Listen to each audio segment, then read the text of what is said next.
Assalamualaikum warahmatullahi wabarakatuh.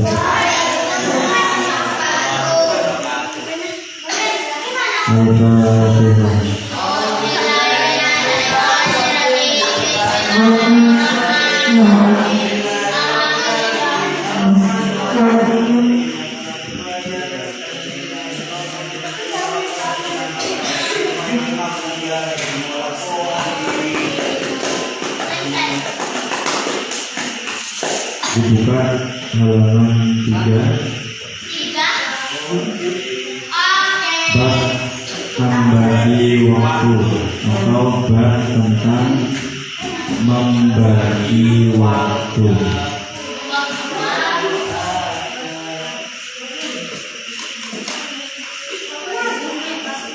Ya.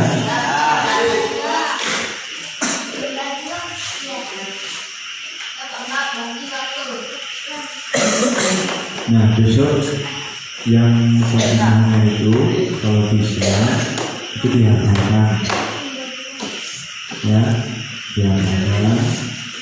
Nanti kalau udah hafal baru dipahami.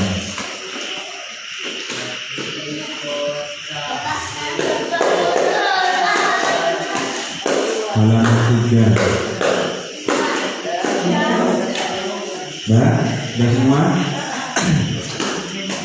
Halaman 3 jumpa?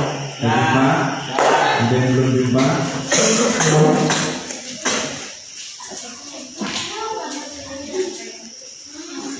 Bismillahirrahmanirrahim. Jadi bocah kudu ajar bagi zaman, ojo pijer dolan nanti lali mangan. Yen wayahe salat ojo tunggu perintah, tinggal tanda cekat-cekat ojo buka. Dan kita empat baik dulu, nanti kalau udah lancar kita tambah lagi. Ya, bismillahirrahmanirrahim.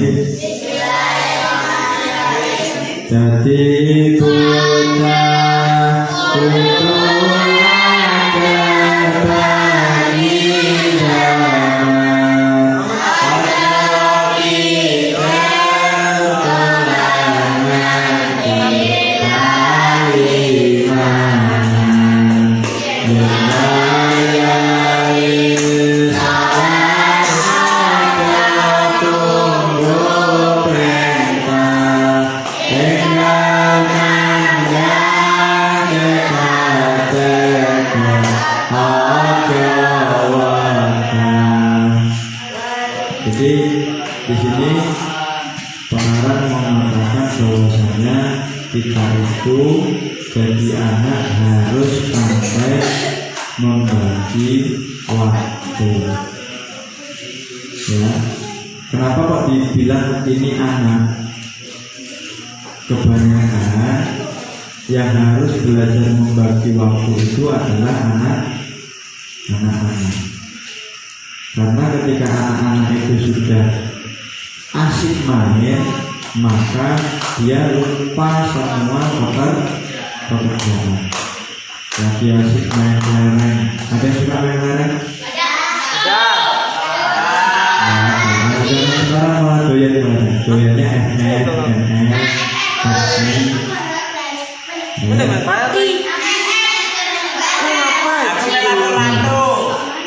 Bapak main Free Fire. Enggak nanya. Mau lagi asik main ML, main SL, main PUBG. Saking asiknya tiba-tiba di musola itu ada bunyi Allahu Akbar, Allahu Akbar. Yang lagi main ML, yang lagi main PUBG, kira-kira HP-nya ditinggal atau sholatnya ditinggal? HP-nya yang dipegang. Bopelnya HP ditinggal. lagi ada mau mas ujian Allahu Akbar yang lagi main FR gini yang lagi main FR cepat ya yang lagi main PUBG main itu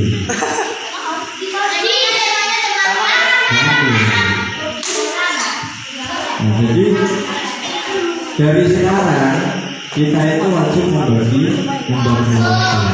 Umpama main ML, main FF kita harus 5 jam. Karena manusia itu mata itu juga perlu istirahat. Otaknya itu juga perlu istirahat. Asik main ML, main FF ketika dipanggil sama Allah, dipanggil dengan seruan azan, maka wajib HP-nya yang ditinggal. Kalau nggak ditinggal, HP-nya dimasukkan kantong. Jangan pula adanya yang ditinggal, HP-nya yang dibawa. Kebanyakan kan kita seperti itu. Ya kan? Nah, maka bersyukurlah bagi kita yang hidupnya itu di kalangan pesantren. Kalau di pesantren itu satu, gimana sih namanya pesantren itu nggak ada yang boleh bawa HP. Boleh orang mulai pesantren dari ujung kulon sampai ujung wetan. Mulai dari pesantren yang kecil sampai pesantren yang gede. Nah, itu nggak ada yang diperbolehkan membawa HP. Kenapa? Satu, HP itu bisa melalaikan kita dari ngaji. Karena kita ketika kita di pesantren, ketika kita hidup itu kita harus beribadah, harus ingat sholat, harus ingat ngaji. Nah, kenapa kok di sini dibilangnya jadi anak kudu ngerti wayah, jangan sampai mainnya itu sampai melupakan waktu makan. Kira-kira siapa yang tahan 3 hari nggak makan selama terus? Ini nggak greger sini. Tahu greger? Berdek. Kalau berdiri itu gini. Nggak ada tenaga. Kita seperti kayak ada gempa bumi. Badannya panas tinggi. Nah, makanya kita nggak boleh melalaikan makan, karena makan itu juga ibadah. Jadi kita nggak boleh melalaikan waktu asik main sampai kita lupa makan. Ketika makannya tertinggal, maka pikiran kita waktu ngaji hanya makan. Tapi ngaji dengan Bismillahirrahmanirrahim, Amin, betul. Jadi kita mulai babi dan membagi cendol, opor. Akhirnya gak fokus ngaji tapi fokus ngapal makan.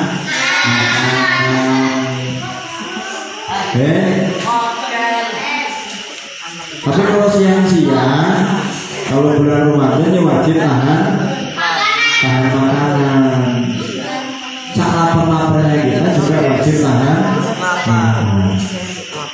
Terus lanjut, yen wayahe sholat ojo tunggu perintah.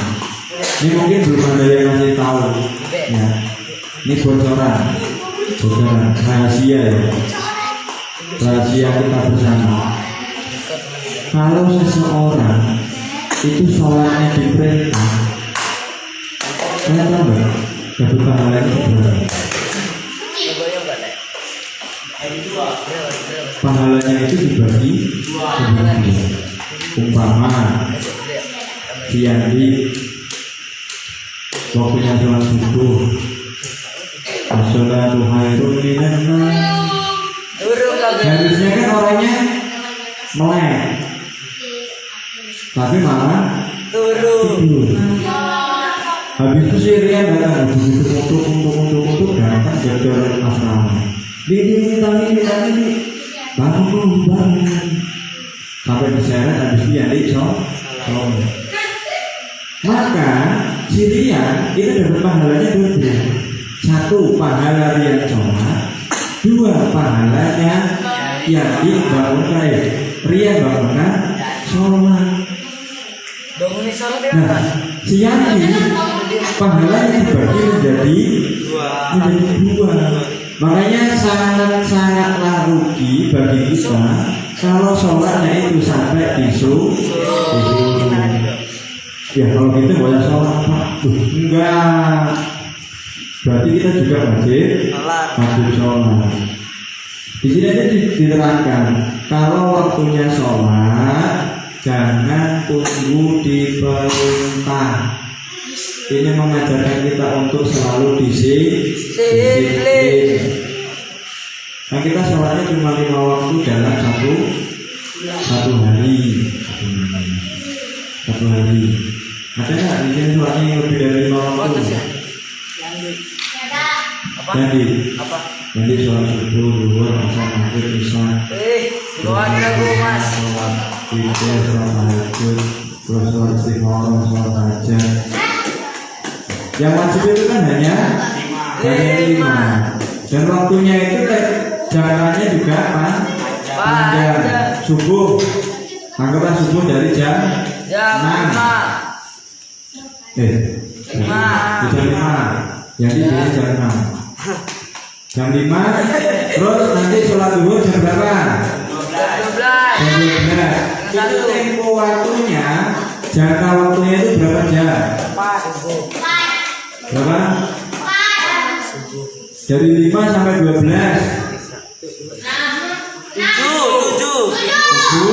7 jam. Nah kalau 7 jam itu dibuat main, bosan apa bosan? Terus kelompok sampai muntah pokoknya. Berarti kan masih banyak waktu kita untuk bermain daripada untuk ibadah. Sholat paling lama berapa menit? 5 menit paling lama. Kalau sholat tarawih satu rakaat kan, 2 rakaat paling cuma 3 detik, 3 menit. Memang itu kan Kau bisa lihat ya om ya? 2 rakaat 3 menit. Kelar. Berarti hanya 5 menit waktu kita untuk menghadap Allah. Masuk enggak mau? Kira-kira di sini kalau dipanggil Pak Kades mau nggak? Pasti dengan rapi, mandi, dengan pakai parfum, habis itu pakai minyak wangi, pakai baju yang paling bagus. Ya, giliran dipanggil sama Allah kira-kira. Tidak dipanggil Allah. Allahu Akbar, Allahu Akbar. Pakaiannya pakai kaos mau pakai sarung di bekas bermecar tulis apa-apa. Yes terus. Habis itu kurang asif juga apa-apa. Ya kan? Jadi nanti jujur. Jadi yang perempuan biasanya kalau dipanggil Allahu Akbar, Allahu Akbar. Marok.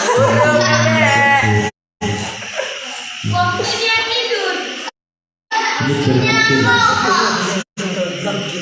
Akbar.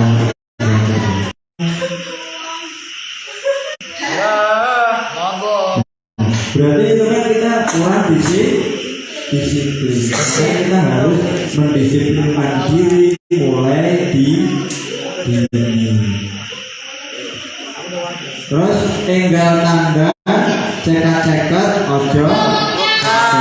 Pokoknya kalau udah dengar Allahu Akbar, Allahu Akbar, langsung cegah bangun. Terus pakai baju yang bagus, kalau belum mandi langsung mandi, kalau belum wudu langsung wudu, langsung pergi ke musola. Terus jauh. Mas, cekat-cekat itu apa mas? Cepat-cepat sat-set. Ini biasanya. Tinggal tanda cepat bergerak, cekat-cekat sat-set. Ojo boga. Tapi kan biasanya anak zaman milenial kalau udah dengar adzan itu pasti dibilangnya nanti berdoa.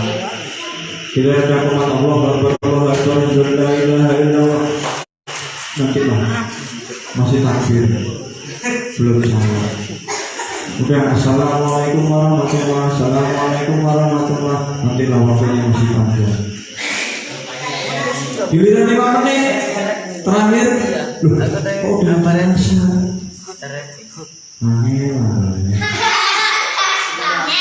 Makanya kita harus disiplin. Kalau perlu, hidup kalian itu dijadwal jam 15.00 persiapan sholat asar. Sholat asar dikasih waktu setengah jam.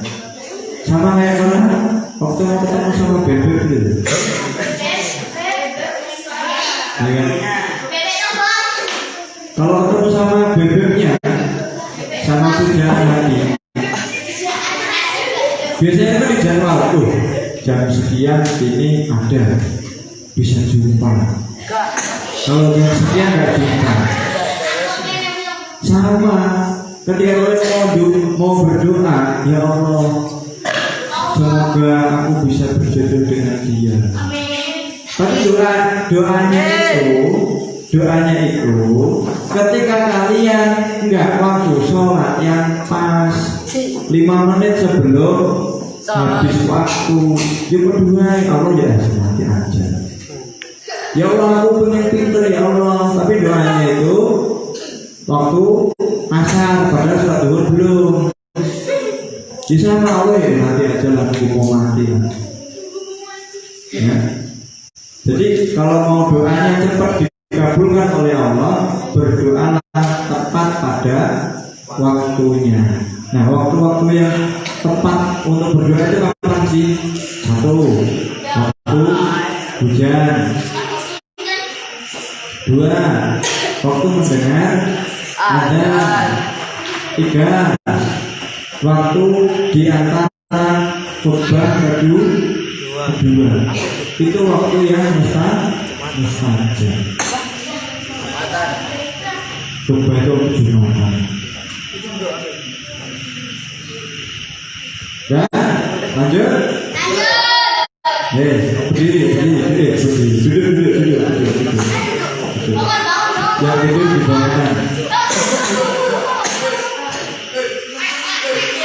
Yang itu dibawakan. Nah, diulang lagi. Dikeluarkan suaranya biar gak ngantuk. Bismillahirrahmanirrahim. Jadi bocah kudu ada bagian. Allah pikir Tuhannya dimana. Berlayar salat ketunggu perintah dengan tandang cekak-cekak ada yang ngaji sekolah sinau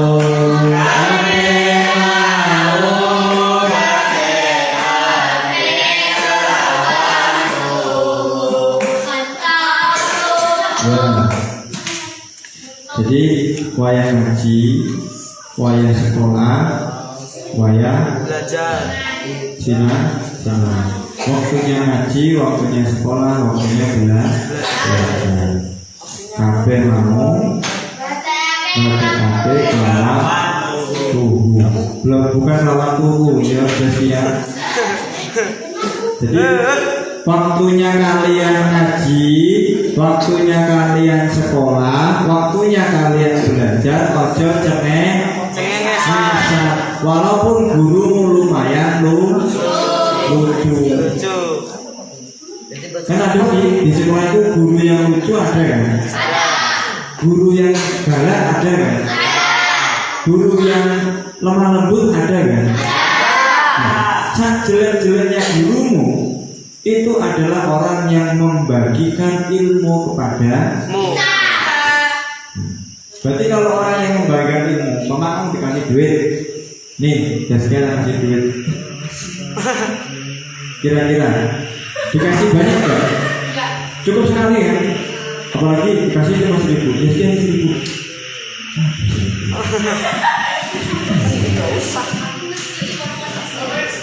Sama kayak kita belajar. Jadi guru itu ketika kita belajar, guru itu sudah menyiapkan ilmu yang banyak yang mau dibagikan. Tapi kadang-kadang muridnya satu, ada yang ngantuk. Tak baru pembukaan, Assalamualaikum warahmatullahi wabarakatuh. Ya kan? Saya nggak minder, itu kejadian di sekolah. Di sini kan nggak ada yang tidur.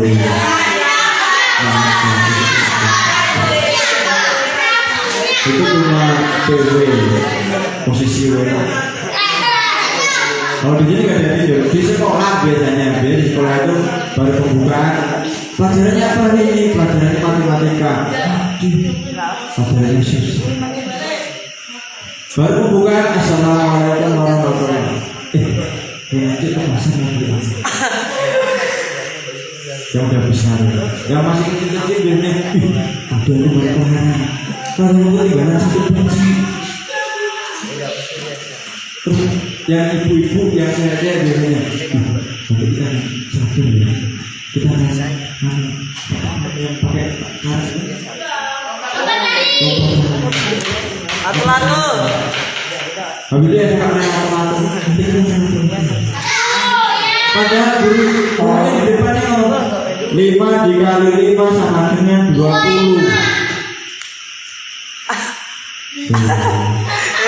5 kali berapa?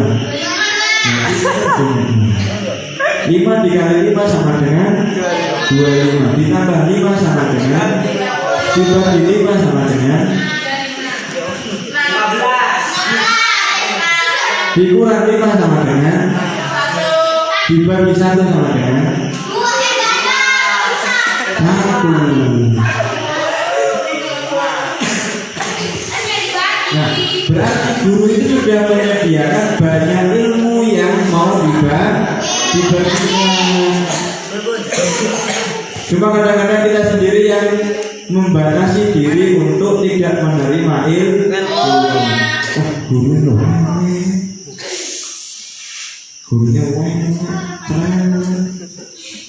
Nah, padahal ilmunya banyak. Ilmu bikin pesawat dia bisa, ilmu bikin kalung dia bisa. Bahkan ilmu untuk menjadikan diri kita pintar pun dia bisa. Tapi kita nggak mau terima. Malas Pak. Daripada dengerin bagus aku turu, enak. Turu karena resiko. Mas cerita kadang-kadang kita sama kawannya, guru itu jelek kan? Jelek di guru. Guru itu harusnya ganteng main. Nah, malah kadang-kadang kalau yang udah besar-besar, ya yang udah besar-besar itu, kalau lagi belajar pasti kiri kanan kiri. Kanan kiri, kanan kiri. Siapa kira-kira yang dipandang, yang masuk ke dalam hati? Kalau yang masih kecil nggak paham. Kalau yang kecil biasanya itu rebutan lereng, rebutan kursi itu di depan, di belakang.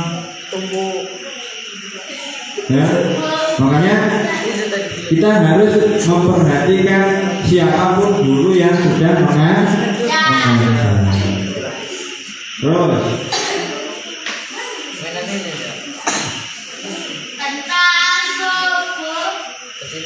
tentang subuh inalainuli ada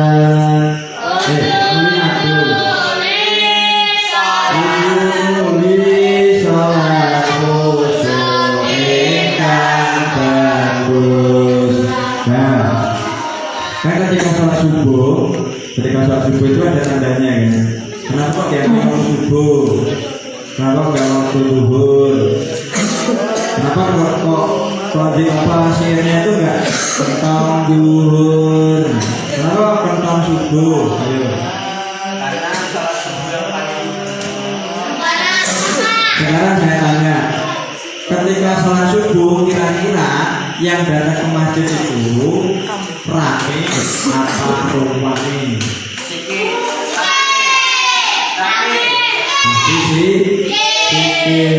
Ketika ketemu subuh, azan subuh yang ada as-sholatu khairun minan naum. Tidur pada sholat.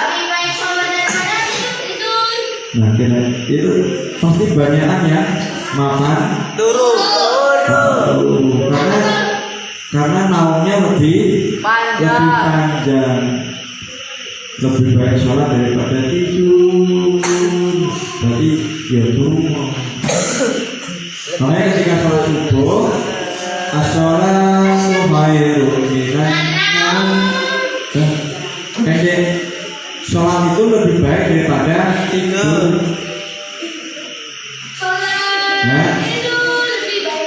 Nah, terus lanjut ketika subuh, kira-kira yang bangun banyak apa yang tidur banyak? Banyak yang tidur. Umpama anaknya bapakmu itu 10. Umpama 10 ya kan? Nah, 10-10-nya pengen dapat uang saku 100.000. Ya umpama loh, jadi orang sugih. Nah, terus yang satu ini datangnya waktu yang kawannya pada tidur. Kira-kira dapat apa enggak?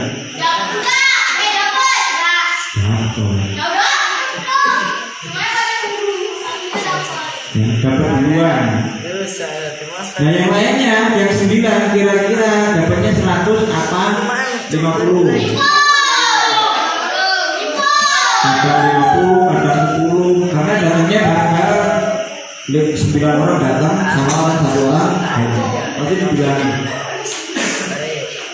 ini 100.000. Jangan bilang sama kawan apa sama sedulurmu, sama saudaramu kalau kamu dikasih 100.000. Giliran yang 9 datang, ya uang jajanmu 10.000. Kira-kira yang untung yang datang duluan apa yang datang terakhir? Yang datang duluan. Udah dapat 100.000 ditambah cium pipi kanan, cium pipi kiri. Coba bayangkan 9 bareng. Harus ngambung pipi kanan, pipi kiri lempoh. Ya. Makanya kita harus curi start. Ketika sholat subuh semuanya pada tidur, aku bangun sendirian. Nah, ketika bangun sendirian maka kamu sudah dikenal oleh Allah. Kalau kita sudah berteman dengan Allah, insya Allah kamu pengen apa-apa, insya Allah pernah. Ya Allah, aku pengen mati. Hati itu ada dunia. Kalau kamu udah dekat sama Allah, kamu pengen pintar, insya Allah. Ya Allah, aku tahun ini pengen juara 1. Insya Allah kamu dapat juara 1. Ya Allah, aku pengen dekat sama dia. Tapi kamu udah dekat sama Allah, insya Allah kamu bisa dekat. Makanya harus mendekati Allah biar apa yang kita inginkan juga dekat. Jangan pula kita sombong sama Allah dan kita pengen sholat nggak mau, zikir nggak mau, ngaji nggak mau, tiba-tiba pengen jadi pintar, pengen dipandang bagus, mimpi. Nah, ketika sudah terdengar azan subuh, maka kita langsung bangun, cepat bangun, nuli, adus. Nah, kenapa harus mandi? Kenapa? Ayo. Biar bersih. biar seger. Ketika kita mandi di pagi hari, maka penyakit yang akan datang itu minggat tes lumong pergi. Nah, ketika sholat subuh itu mandi dulu, sikat gigi dulu, baru sholat. Biar sholatnya juga enggak ngantuk. Biasanya kan ada tuh lagi Allahu Akbar, Bismillahirrahmanirrahim, Alhamdulillahirabbil alamin. Tiba-tiba ada yang kejengak ke belakang. Ya kan? Ada kan? Ya kan? Ya gitu. Tiba-tiba lagi Allahu Akbar. Terus kadang-kadang ketika lagi dingin Allah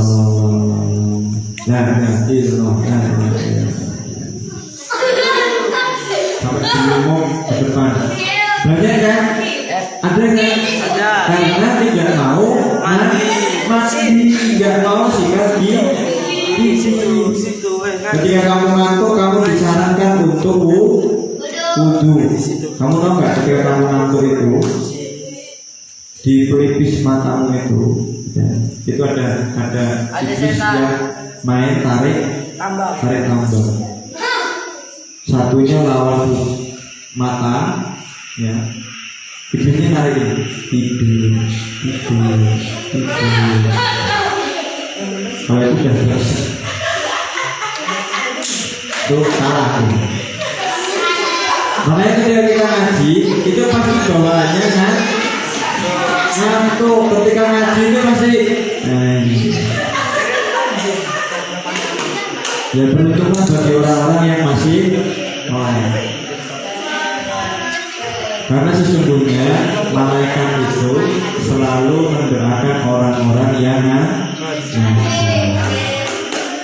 Jadi apapun yang dicita-citakan oleh orang yang ngaji itu pasti terkabul. Masalah kapan terjadinya itu urusan Allah. Yang pasti terkabul. Nah, bagaimana untuk menghindari itu? Maka kita harus wudu.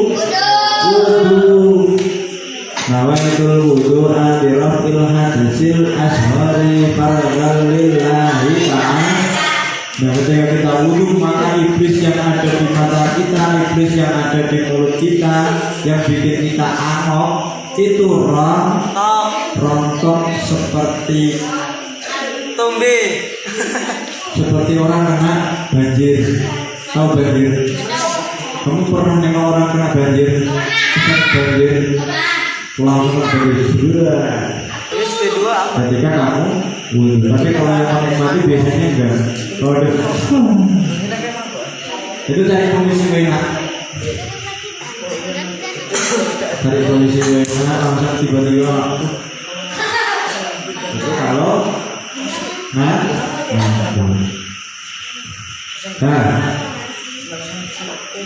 Nah, setelah mandi terus wudu baru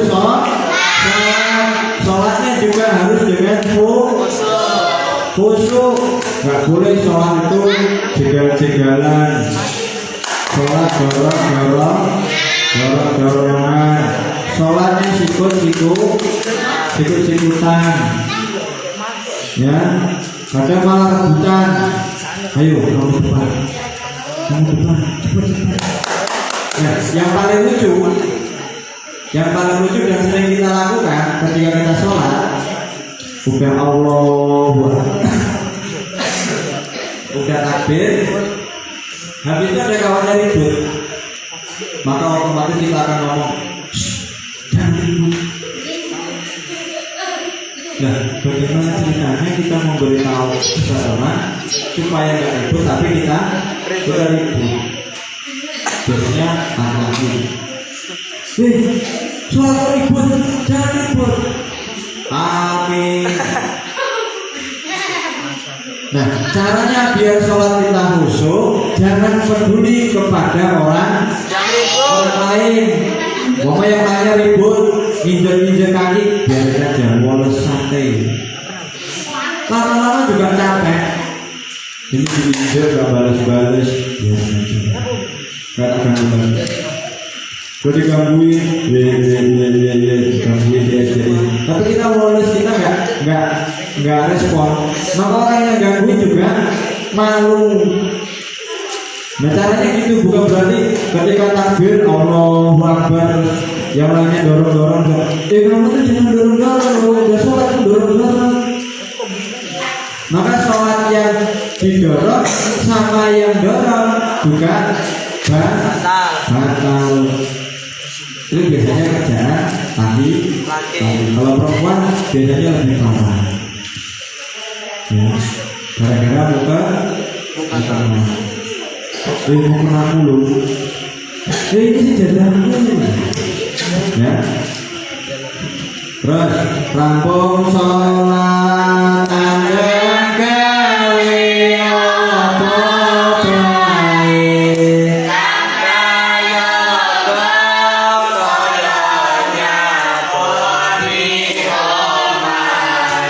Nah, jadi habis sholat subuh kita juga nggak boleh langsung tidur. Habis sholat subuh waktunya tidur. Kalau yang lagi di asrama disapu asramanya, jangan pula asramanya kayak kapal pecah.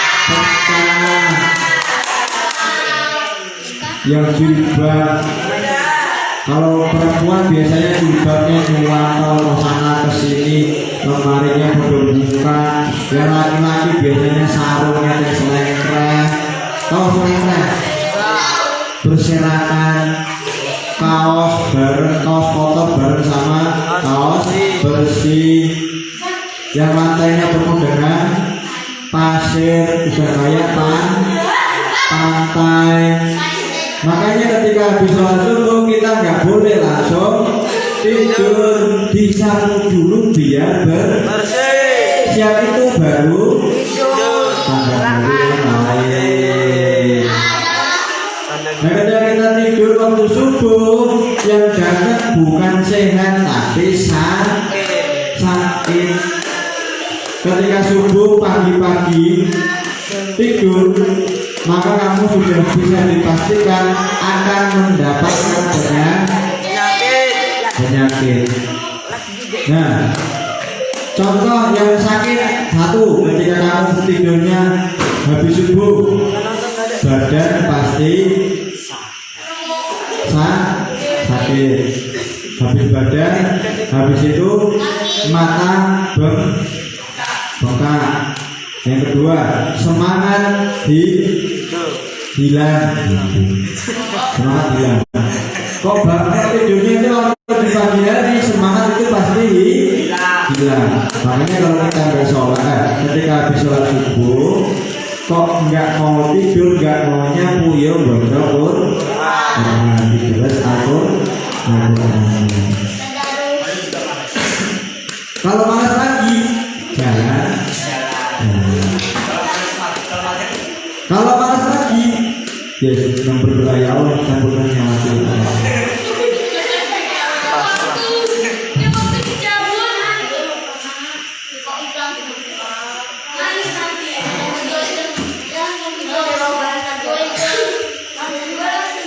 Ya, jadi harus pandai bekerja apa saja yang bermanfaat. Sudah? Nah, dari awal. Bismillahirrahmanirrahim. Ketika kudu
Jadi itu.